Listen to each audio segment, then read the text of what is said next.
বন্ধুরা দেখো বসে রয়েছে।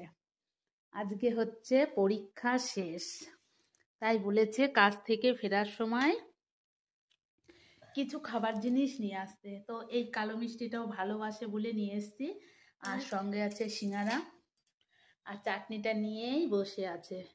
তো আজকে হচ্ছে প্রতিদিনই বলে কিছু না কিছু নিয়ে আসতে, আর আজকে যেহেতু পরীক্ষা শেষ আজকে তো আর ওই মা কিছু একটা নিয়ে আসবে, সঙ্গে পড়তে বসবো না, এই হচ্ছে আবদার।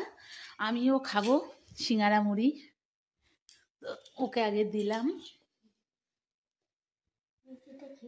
মিষ্টিটা খেয়ে দেখো কেমন মিষ্টি খেয়েছে, দোকানের মিষ্টিও ভালো সিঙ্গারাও ভালো।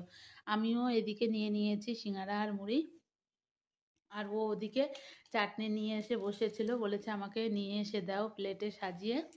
তো এই হচ্ছে আবদার। আজকে আজকে পড়াশোনা করব না, সেটাই হচ্ছে আবদার। যেহেতু আজকে পরীক্ষা শেষ হয়ে গেছে, আমিও বললাম ঠিক আছে আজকে আর পড়তে হবে না।